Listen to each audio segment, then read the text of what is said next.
కాళేశ్వరం, విద్యుత్ కొనుగోళ్లు, గొర్రెల స్కామ్, ఫోన్ ట్యాపింగ్.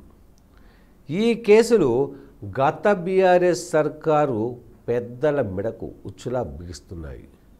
ఇప్పటికే కాళేశ్వరం అట్లాగే విద్యుత్ కొనుగోలు అంశాలపై ఇద్దరు జస్టిస్లతో కమిషన్ ఏర్పాటు చేయడం జరిగింది. కాళేశ్వరం విషయంలో జస్టిస్ చంద్రఘోష్, అట్లాగే మన విద్యుత్ కొనుగోలు విషయంలో నరసింహారెడ్డి. సో ఇద్దరు కూడా ఈ కమిషన్ కూడా ఇప్పటికే విచారణ స్పీడప్ చేయడం జరిగింది.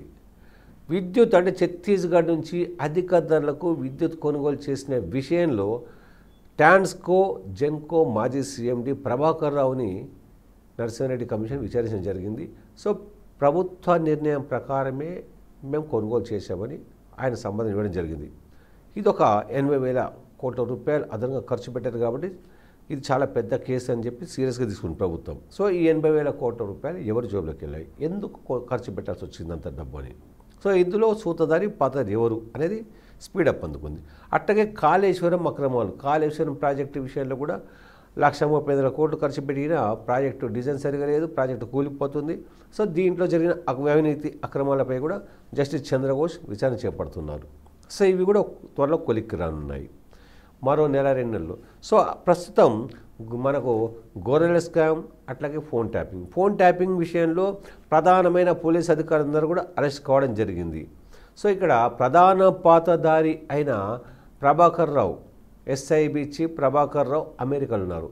అమెరికా నుంచి ప్రభాకర్ రావుని రప్పించి అరెస్ట్ చేయడం ద్వారా సూత్రధారిని కూడా అరెస్ట్ చేయాలని ఇక్కడ ప్రభుత్వం భావిస్తోంది. సో ఆ సూత్రధారి ఎవరు అనేది కూడా ప్రభాకర్ అరెస్ట్ చేస్తే బయటకు వస్తాయి కాబట్టి ప్రభాకర్ రావుని రాకుండా అడ్డుకుంటున్నది ఇక్కడ ఆరోపణ. సో గొర్రెల స్కామ్ విషయంలో మాజీ మంత్రి తలసాని ఓఎస్డి కళ్యాణ్తో పాటు ఇక్కడ డిపార్ట్మెంట్ సంబంధించిన డైరెక్టర్ రామచందర్ నాయక్, అంటే పశుసంవర్ధక శాఖ డైరెక్టర్ రామచందర్ నాయకుడు పోలీసులు అరెస్ట్ చేశారు. సో విచారణ జరుగుతుంది. ఇక్కడ 700 ప్రస్తుతం ఉన్న సమాచారం ప్రకారం 700 కోట్ల రూపాయల అక్రమాలు జరిగాయి. సో ఈ అవినీతిలో భాగస్వామి ఎవరు, తెర వెనుక పెద్దలు ఎవరు అనే దాని విషయంలో కూడా విచారణ కొనసాగుతుంది. సో ఇందులో కూడా తెర వెనుకున్న పెద్దలు కూడా బయటకు వచ్చే అవకాశం ఉంటుంది.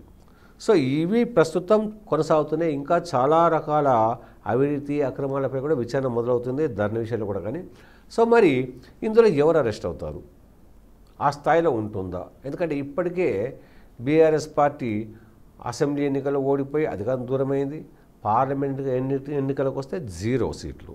సో ప్రభావం పూర్తిగా పడిపోయింది.